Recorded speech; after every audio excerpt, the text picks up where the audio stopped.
Hello, and welcome to Cursed Content Club, the only show where we watch things. That is so badly false. That's true. Many don't raise to the level of thing. Many of the things we look at turned out to be vague shapes on Mars, not actual films. Odd forms and somber tapestries. Where we look at Rorschach tests and then be like, who's your favorite character in that Rorschach test? And after staring at it, I'm like, Doctor goes, what do you see? And I'm like, Jason Mewes' best performance. I certainly hope not. But we're here to watch Noobz. If you don't know what that is, I don't blame you. I thought everyone knew about the awesome Gears of War tournament-centric movie featuring Jason Mewes from 2012, 2 years before the AVGN movie released. Is that what this is about? It's about that and so much more. Oh, it's really about life, I assume. Of course. Has there ever been Gears of War Pro tournament? Are you asking me if anyone's ever played competitive Gears of War? Yeah, is that a thing that you can do? That's a thing. It wasn't like Overwatch big, because of course it wasn't. It wasn't huge, but it was a thing. It wasn't as big as Call of Duty even, which also has a kind of small competitive space compared to its mindshare. If Gears of War didn't have tournaments, how would Mr. B find his new girlfriend? Oh my god. Oh man, Microsoft started burning money on this with Gears 4 and 5. Oh yeah, no, because Overwatch. They had tournaments with $300,000 prize pools. Everyone thought the way forward was for esports and competitive gaming. So, and then it turned out nobody's ever made a single cent on esports. Oops, wildly unprofitable. Uh-oh. But buzzword. It's just strange that all these companies that did this thing didn't notice it makes literally no money or sense. Do we have any expectations for Noobz? All I remember is the trailer where the guy gets maced. Yeah, that guy's going to get maced for hugging a girl in a convenience store. And they're going to be like, he's a pedophile. Aside from that, I assume Jason Mewes is going to do some classic Jason Mewes overacting, where he's just going to be sitting there and doing a dance, whether he's standing or sitting.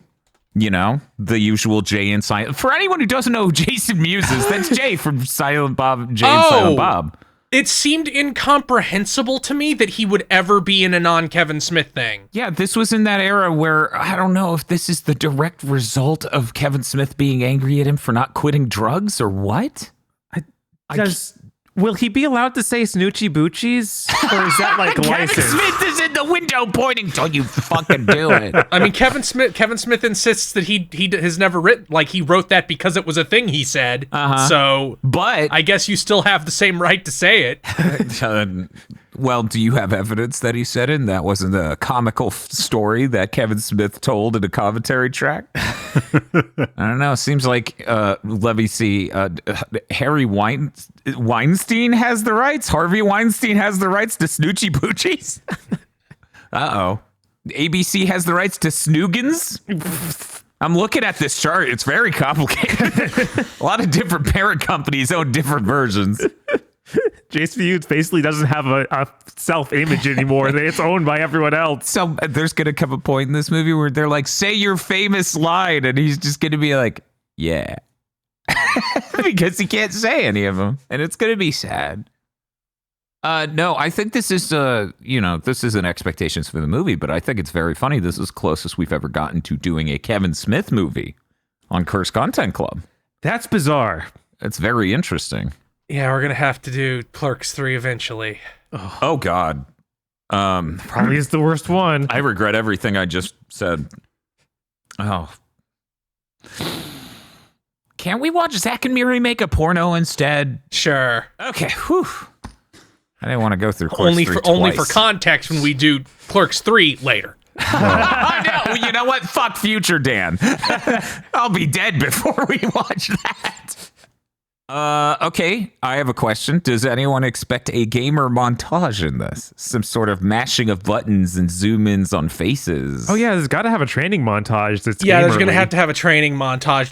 There will be some joke about them like putting weighted bands on their thumbs. Yeah. A whole lot of like, it's inescapable that you point a camera at a controller and human beings who have definitely played video games before all act like they're in the middle of the most violent Smash Brothers game of their lives. There will be at least one thing that is not poorly aged because it won't make sense to anybody but us. Like, it's the thing that, like, we'll go, oh, that aged really poorly, or rather was never aged well at all, but by now everybody's like, what the fuck was that? Was that a joke? What was that? Yeah, they'll look at the camera and just out of nowhere go, Buttafuoco, Buttafuoco, Buttafuoco, and we'll go, oh, God, Jesus. What year was this? Yeah, I'm counting down for the gay panic scene. Yeah, I've seen the movie poster and box art for the DVD, so I, too, am a little worried about one cast member and what that's going to present as a storyline. This was 2012. My expectations are very low. Yeah, things could get real dire. Go in with fear in your heart. I never don't. If you want to go in with us with fear in your heart as well, that's right. You can watch along over at our Patreon, patreon.com/GBpodcast, where you could get the commentary track for the movie Noobz with a Z. I guess we should have said that out loud. It's Noobz with a Z, because that's the most gamerly way to spell it. Anyways, let's get to the movie. Let's get to the movie.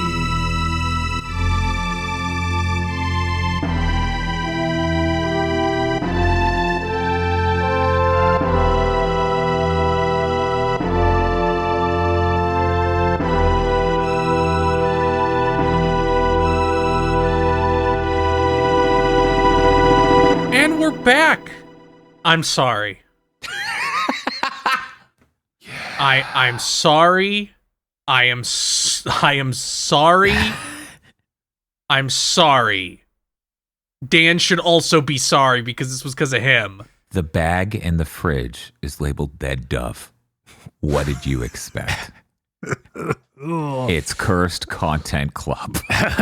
This is maybe the most cursed content thing we've ever watched. Dan, what do you think? As was said during the commentary track, Noobz is an effective transformation from the webcomic format and tone of that era into a film. Comparisons were made to Control-Alt-Delete. I think that's very fitting.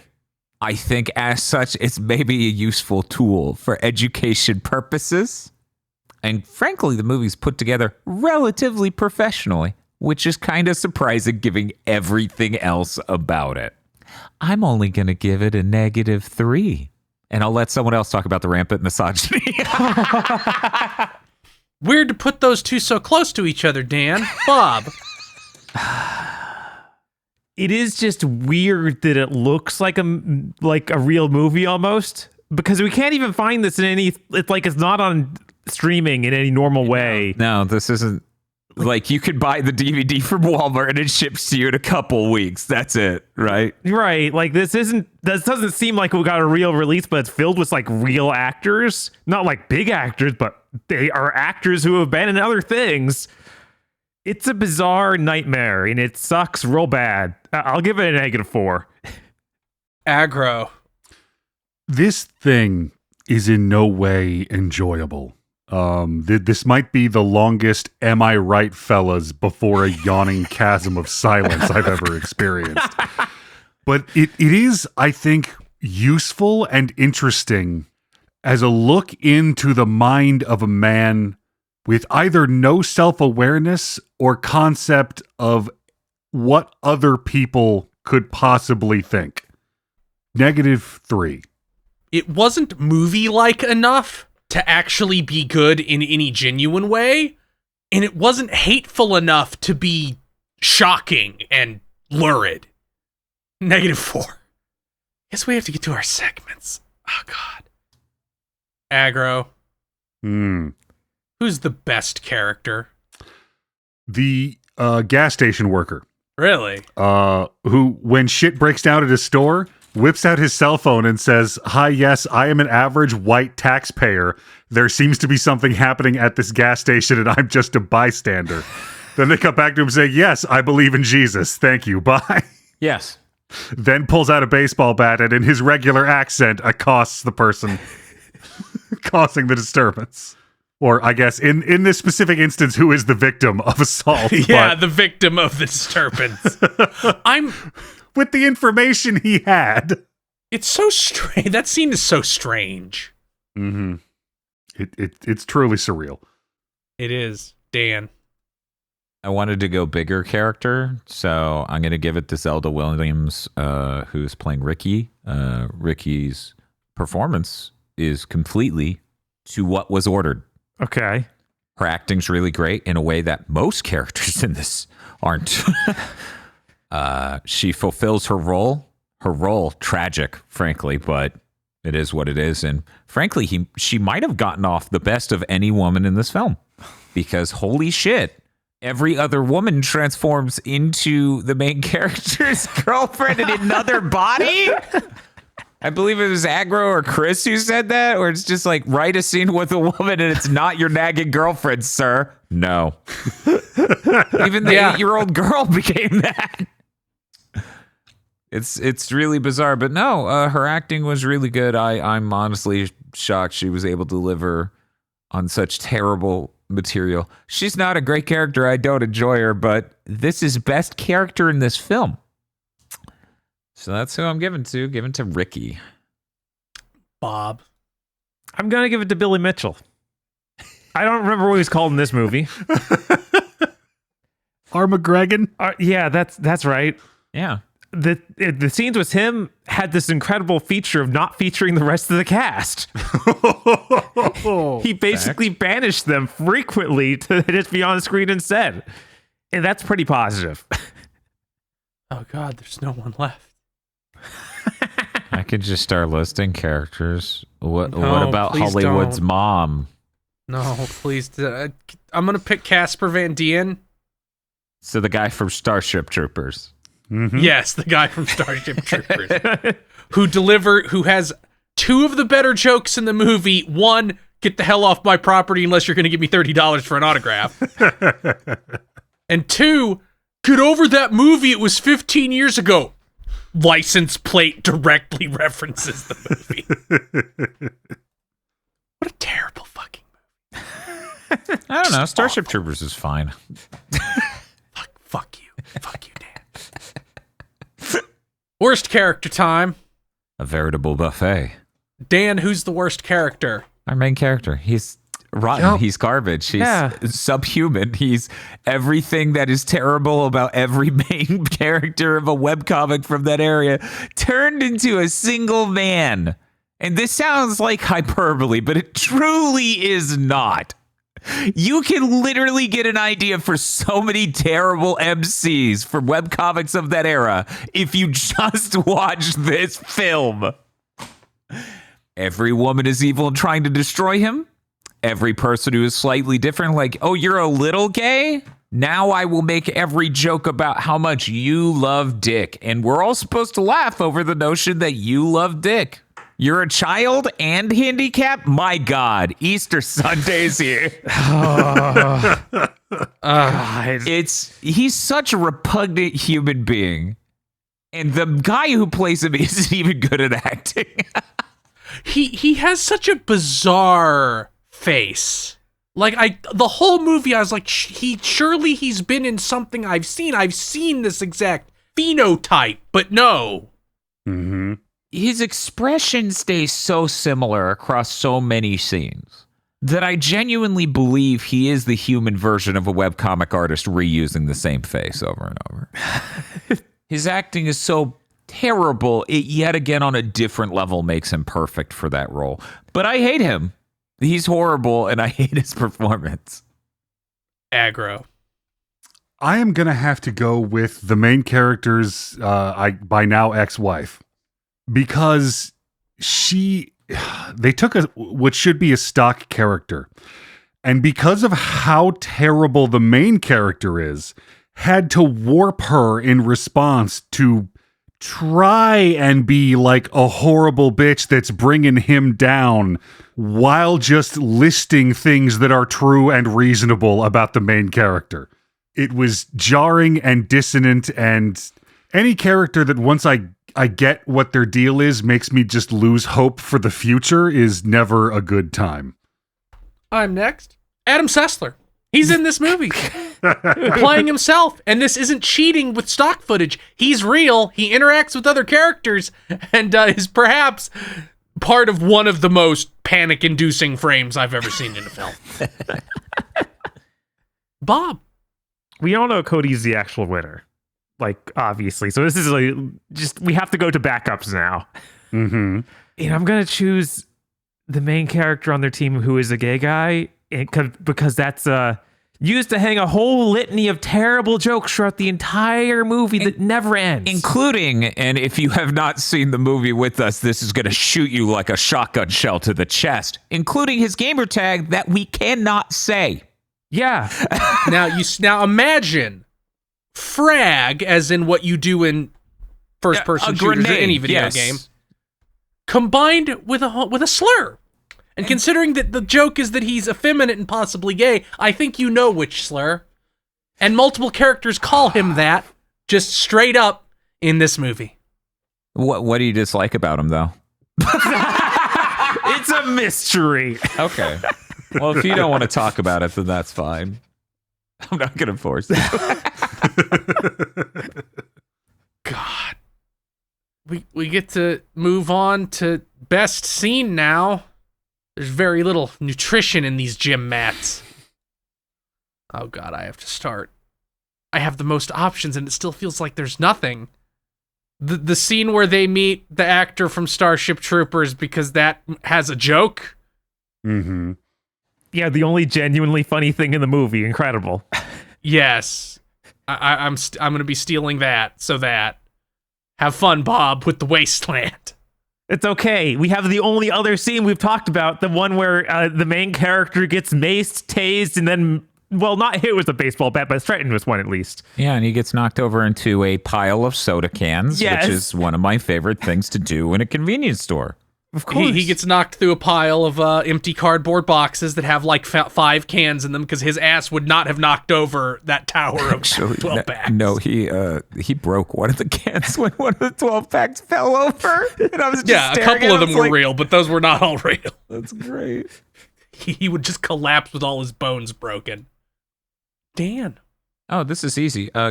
Armageddon quitting the Frogger tournament.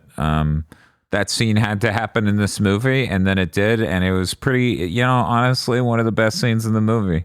If that scene and the energy in it extended outward, this film possibly would be transformed into something above 0 on the cursed content scale. I do believe that was the scene you needed to have in the tournament movie involving a father figure who was distant, and God damn it, they did it. And I think Armageddon's actor did his best acting in that scene. That was easy. Not a high bar for best acting from him, but all right. Aggro.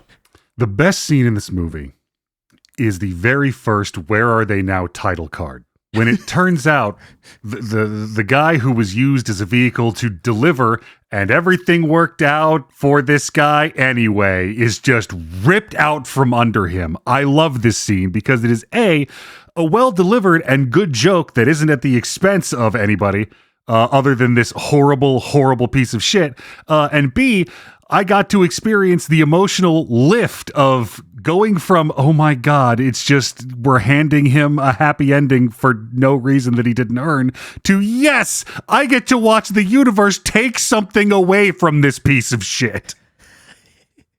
Guess we have to do worst scene now.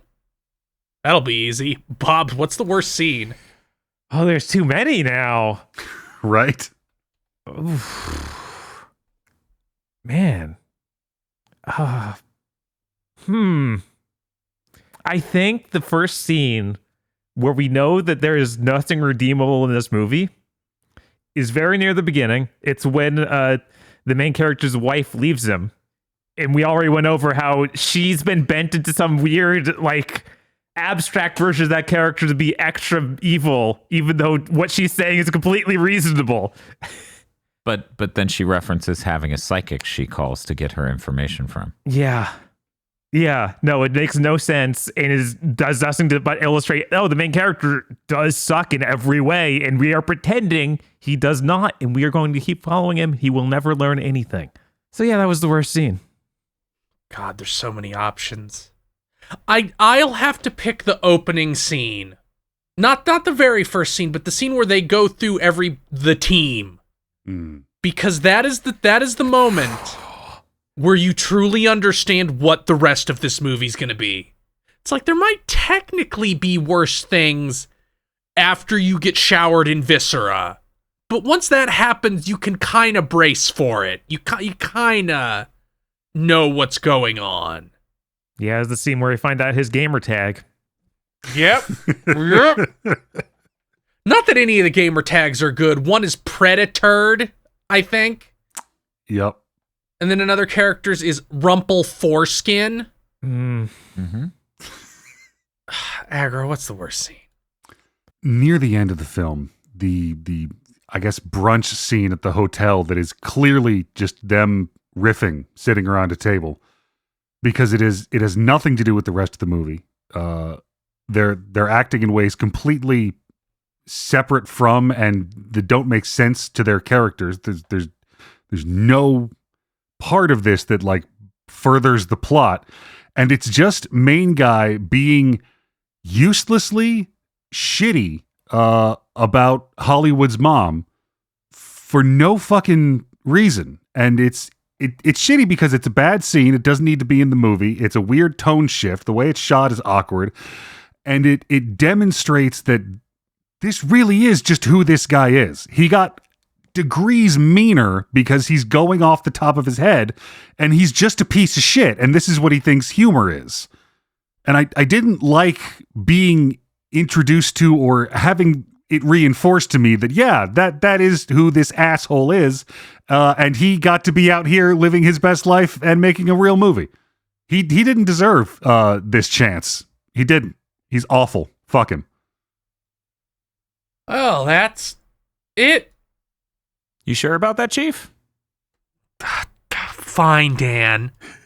Fine. What nightmare do you think was the worst scene?